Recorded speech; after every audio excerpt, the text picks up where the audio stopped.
Okay, question is, he heard something you talked about God on CBS television, and he's thinking about near-death experiences, and he wonders whether these deep mysteries are interesting to you. Okay, so one of the things we know from research in psychology, as well as just practical matters in the conducting of scientific experiments, is that one of the lowest forms of evidence you could possibly invoke is eyewitness testimony. Which is odd because it's one of the highest forms of evidence in the court of law, which disturbs me greatly. Mm-hmm. So if you come from a lab to a science conference and say, this is true, and we say, how do you know this? Because I saw it. Well, that's really the end of your talk, and you just leave. And then we say, come back when you have a chart recorder, or you have, just give me something that does not have to flow through your senses. Because your senses is some of the worst data-taking devices that exist. And science did not achieve maturity, modern science did not achieve maturity until we had instruments that either extended our senses or replaced them. And Galileo, it's not an accident that we have modern science as I've described it, experiment, verification, these tactics, these methods and tools, began with Galileo and Francis Bacon, and Galileo was around 1600. That was the invention in that period of the microscope and the telescope. So it's not an accident that all this sort of came together at that time. So now we have people who are in the act of dying, and they come back from life, and they report on mental experiences. And that's intriguing. It's intriguing. But because it is in the realm of eyewitness testimony, you can establish it perhaps as a personal truth, but it will take more than that to establish it as an objective truth. And an objective truth is the kind of truths that science discovers. And it's the kind of truth that is true whether or not you believe in it, okay? It exists outside of your culture, your religion, your political affiliation. Personal truths, if I may consider that, would be, okay, Jesus is your Savior. That's your personal truth. You cannot convince someone else that Jesus is their Savior in an objective way. You have to persuade them. You have to persuade them in some cases by war, right? Look at the wars that have been fought between religions that did not agree about who was their respective saviors. Sure. Although if I walked on water, made you unblind, created loaves and fishes out of nothing, that would be amazing. I think, and we would investigate that, and we would say, "Whoa!" Yes, we would. It would be an amazing thing. And then if we cannot account for that by any other known laws of physics, and it's only happening with you, we'd wonder if you were like alien or something first, right? But no, it would be so easy to demonstrate divinity if in fact you had the power you wanted to display. Mm-hmm. But getting back to the gentleman's point, so part of this issue is, what does it mean to be dead?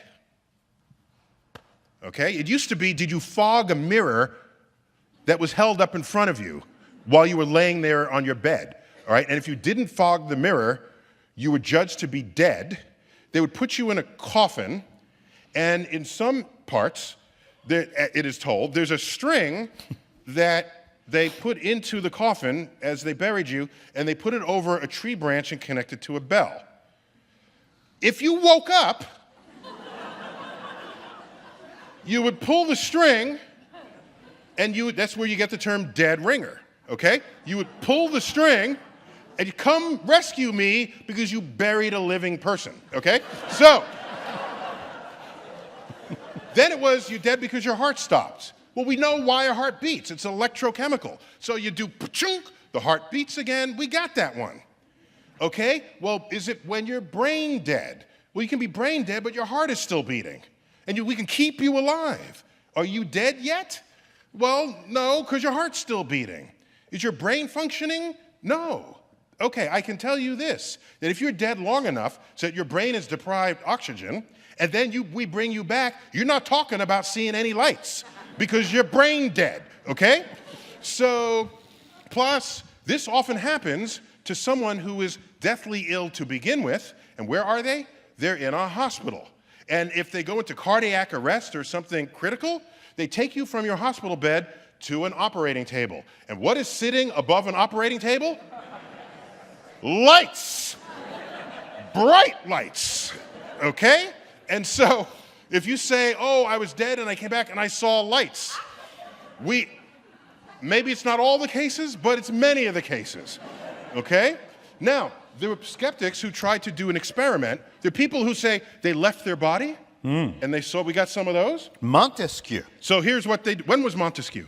He got rear-ended by some guy on a horse, fell off, flew up into the air, looked down at himself in agony, watched his wife Wait, come they had over. rear-end collisions in the era of horses? Montaigne, not Still, Montesquieu. they had rear-end collisions in the era of Well, horses? you ride a horse where the guy behind you is riding too fast. It's like a cab situation. Okay, I didn't know that. Okay. Okay. So, I didn't know that. Well, I love stopping you mid-sentence. Rear-end collision with the horses.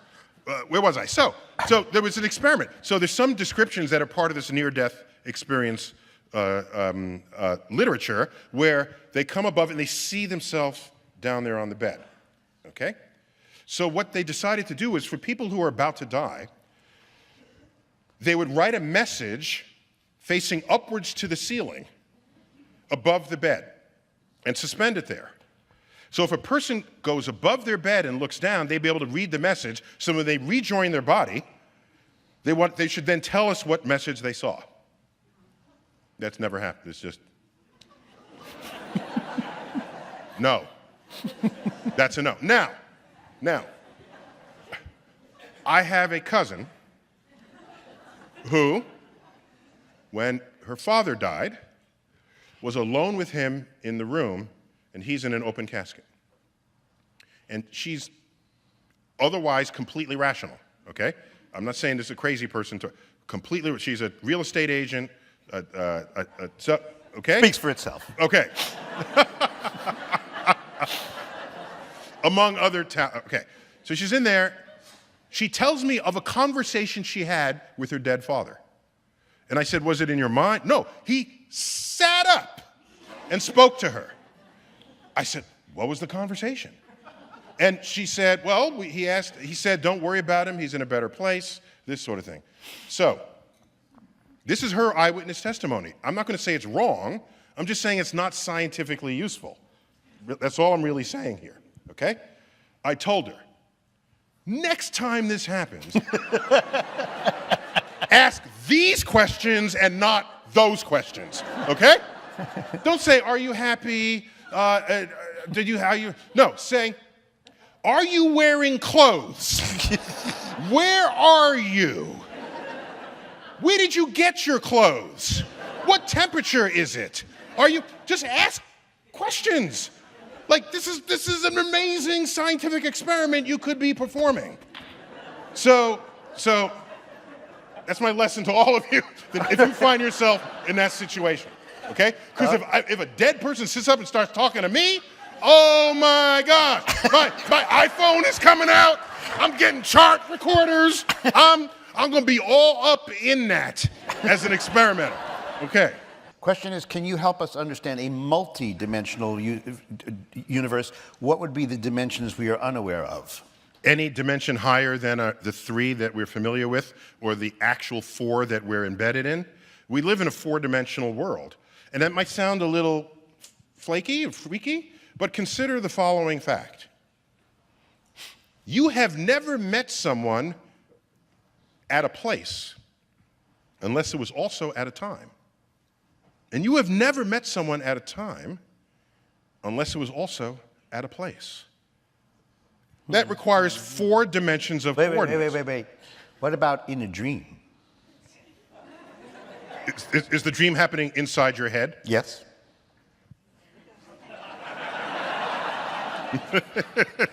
I don't know when. So the only point is, We know intuitively that we need 4 dimensions to localize someone to meet up with them. Especially when, well, only 2 dimensions if you don't have tall buildings. You have tall buildings, you need the 3rd dimension. So you don't say, I'll meet you at the 20th floor of, on 721 Park Avenue. What time? Okay? There's a full 4 dimensions going on there. So just I want to convince you we live in a 4-dimensional world for that reason. Okay. It may be that these 4 dimensions are manifest to us, but that in fact we are embedded in a higher dimensional space. And string theorists on the frontier of this exercise are hypothesizing at least 10 dimensions to account for everything we see in the universe, even if we do not directly measure those dimensions themselves.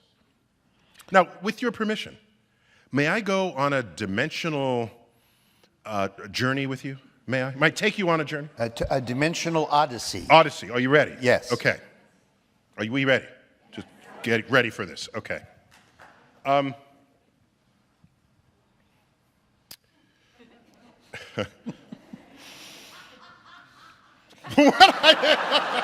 So, I'm at my desk, and the desk is a surface, okay? And I start putting pages down on the desk. I'm tiling them on the desk. And then I run out of room. I have exhausted the 2 dimensions of the surface of my desk. We have ways of accommodating this problem. And so we have page organizers that go upwards. So now when I don't have any more surface area of the desk, I can enter a 3rd dimension and put pages there. If you are an ant embedded in this 2-dimensional world of the surface of my desk, and you fill up the desk with these sheets of paper, the ant will say, there is no more room. And I say, yes, there is, watch me. And I take a piece of paper off the desk, put it in the page organizer, and according to the ant that's embedded in the 2 dimensions, that page disappeared.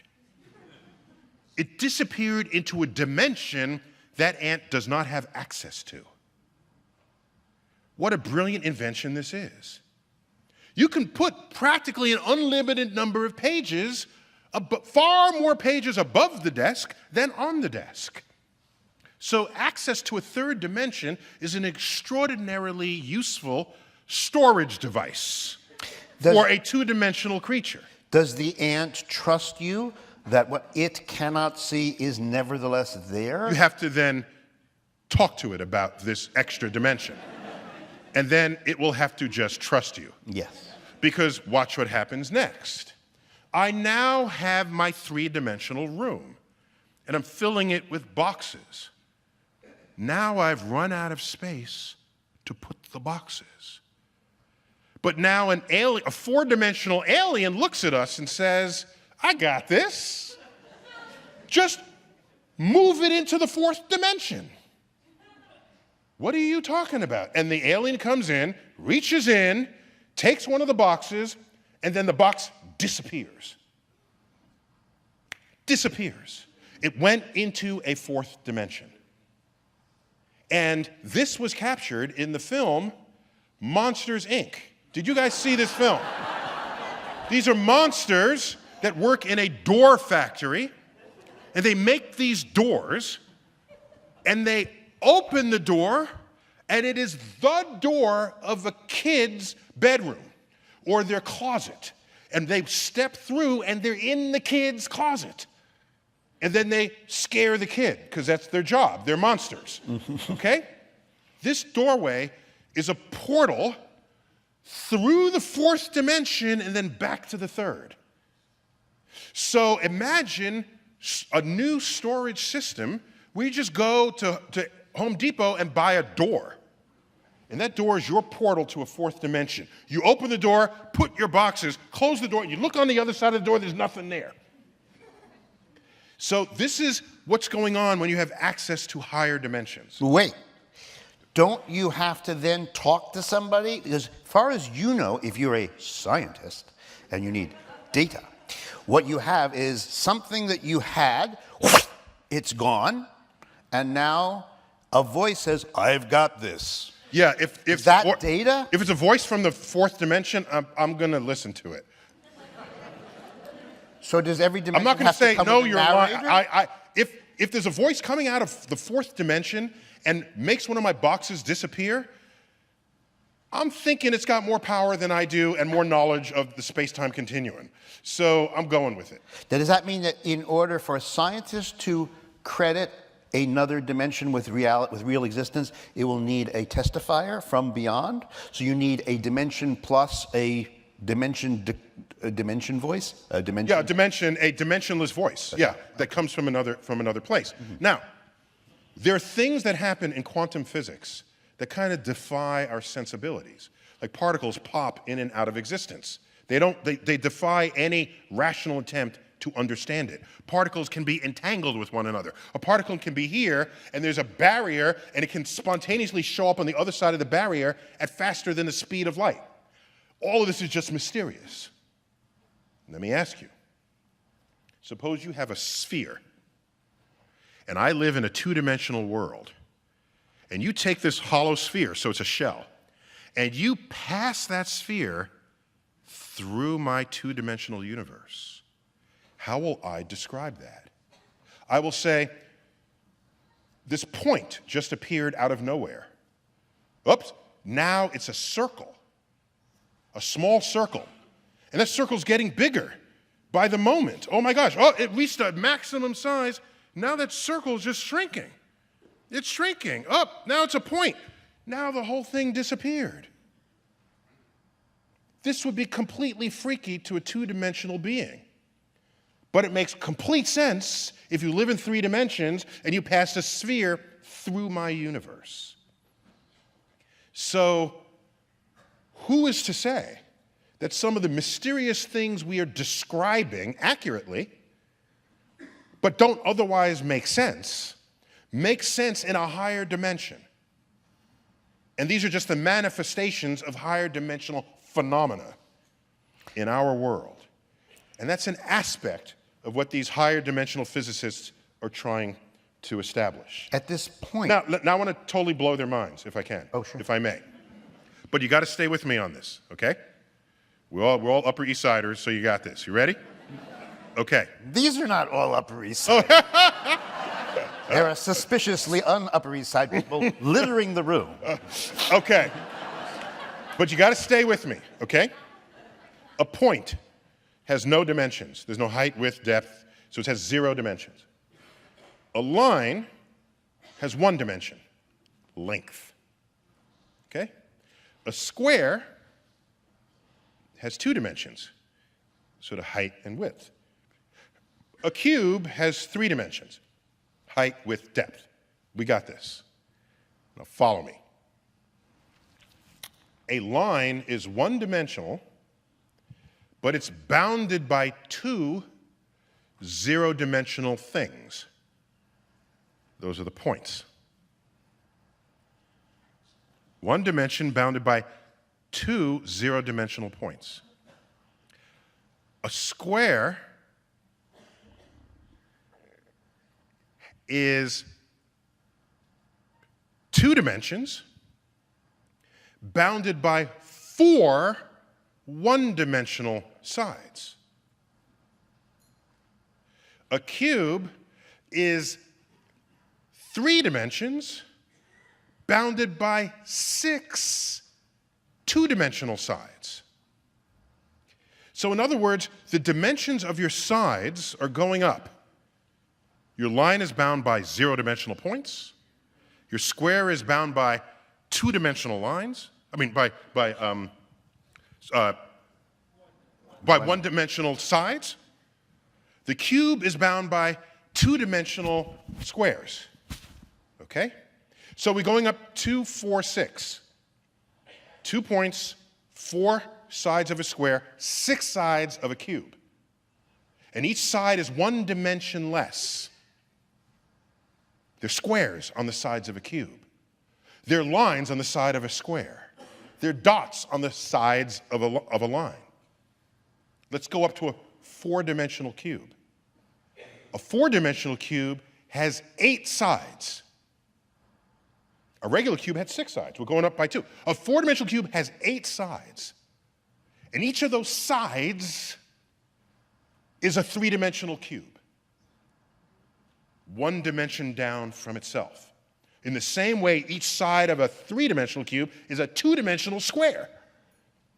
So when you get to 4 dimensions, the sides are 3-dimensional surfaces.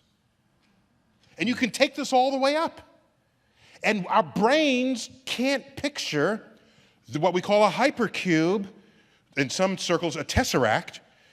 We can't picture a volume bounded by 3-dimensional cubes. What does it even mean?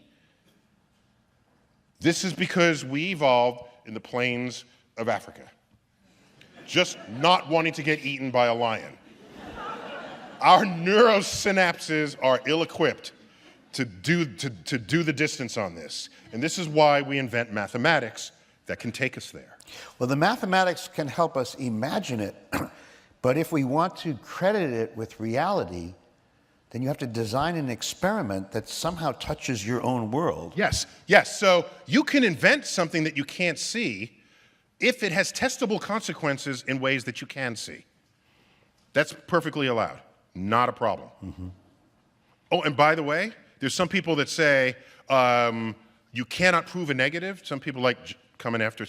Generally, you won't hear a scientist say that. Mm-hmm. It's others, like philosophers and people who like criticizing scientists, but who are not scientists. They'll say you can't prove a negative. We kind of do that all the time, okay? But we don't use the word proof. We demonstrate without any further discussion that the negative is true, okay? So here's an example. There's a cave there. Is there a bear in the cave? I don't know. I'm not going in to find out, okay? I'm going to set up cameras and see if a bear comes out, okay? So I set up the cameras all throughout summer. No bear goes in and out. But then I take down the camera. Maybe a bear went in there to hibernate. So here's what you do. You set up powder outside of the cave, something that will record a footprint. And you just monitor this month after month after month after month. Do it for 12 months. Look up in the charts how often a bear has to eat and how long it would take a bear to die for not eating. If the period of time you waited is long enough so that there are no footprints, you conclude that there is no bear in that cave.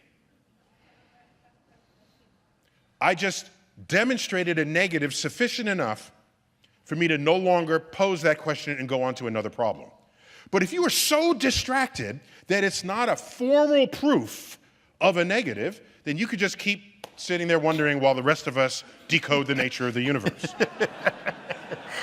We have, for the last bear in the cave, I guess, let's see. Oh, by the way, maybe the cave is not a closed cave. It might have a rear door. It might have a back door. Yeah. Okay, that's possible. I suppose that's possible. So then the assumption that there's no bear in the cave would be wrong. But Or the cave could have a cave, and that cave could have another cave. You see, there's just so much to worry about. Right, and so you will sit there, arrested by your own capacity to doubt an experimental reality. Yes. While, like I said, the rest of us go and keep making discoveries. Well, Yes. we have time for one more question. If you're in your career as a scientist, if there is one question that you wish to address, what would that science question be? Yeah, okay, so I'm going to give an answer, but then I want your permission to give you a kind of a cop-out answer. So I'll give both, a full answer and then a cop-out answer. My full answer is, I wonder if, in fact, the human intellect is sufficient to actually decode the full operations of this universe in which we live. Ah. And it's not specifically an astrophysical question, it's just more, we are an intelligent species because we defined ourselves that way. We don't have the benefit of another species to compare ourselves with, against whom we might fail miserably. And so when we compare ourselves to chimps, we sit up righteously and say, well, we have poetry and the Hubble telescope and philosophy, and the chimp just stacks boxes to reach a banana. Yet there's only 1% difference in our DNA. But then you'll say, what a difference that 1% makes. And I would say maybe that 1% DNA difference corresponds with an equally small difference in the intelligence between a chimp and humans. And you say, I can't believe that. No. Well, imagine some other species that visits us that's 1% along on that same scale, smarter than us. Consider, the smartest chimp does what our toddlers can do. And there's no way you will explain to a chimp, I'll have dinner ready at 6:30, can you pick up some juice on the way home? The simplest human thoughts are inconceivable to a chimp. And their talents are about what our toddlers can do. So let's get back to this 1% smarter alien that we've discovered. Corresponding this analogy, we now say, what would we look like to them? Well, they would roll Stephen Hawking forward after combing the human species, and they'd say, this one is slightly smarter than the rest because he can do astrophysics calculations in his head like little Timmy over here, who just came home from preschool. Oh, Timmy, you just composed 3 sonnets. Isn't that cute? Let's put it up on the refrigerator door. Oh, you just derived the fundamental law of calculus. Isn't that cute? Put it up on the refrigerator. Their simplest thoughts would transcend our deepest thoughts. And maybe to them, it is obvious what dark matter is and dark energy. Maybe to them, particles popping in and out of existence is a trivial exercise in their understanding of the multidimensional space-time continuum. And we are here groping at the sides of a wall, not knowing how tall, wide, or deep it is, because we have the limits of the human physiology evolved off the plains of Africa just to try to understand the entire universe. So I lose sleep on that question each night. So that's my... Wait, did you almost say at the beginning of that answer that you are wondering, maybe something of a Mysterian, that you're not sure? I'm not sure. The universe is so complicated that it may be more complicated than we can ever fathom. No, that's the hubristic way to say it. Oh. That's not how I said it, okay? How did you say it again? We might not be smart enough, okay? Not if you're hubristic, you would say, we are smart, but the universe is just really complicated. That's not what I said. Right. I said we might not be smart enough to figure out a universe that could be trivial to the brain of a more intelligent species. Okay. So check your hubris at the door. Otherwise, you will not bask in the cosmic perspective that so much of this discussion brings upon us. So, may I now give you my cop-out answer? My cop-out answer is, I think often about the questions we do not yet know to ask because discoveries yet to come, but when they arrive, will put us in a new vista, a new place to stand, enabling us to see questions undreamt of and unimagined before we got there. So when I, again, lay awake at night, I ponder what kinds of questions lay beyond our reach. Because the questions that we even know how to pose, they're there. Those are not even interesting to me anymore because we knew how to ask the question. I want to know the question that is beyond everyone's reach. And by definition, I can't because we haven't gotten there yet. But that doesn't mean I shouldn't dream of that frontier.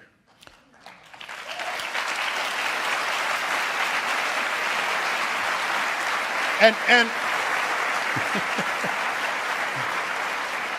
That sounded like a coda to me, I gotta say. Like I could hear the orchestra playing through.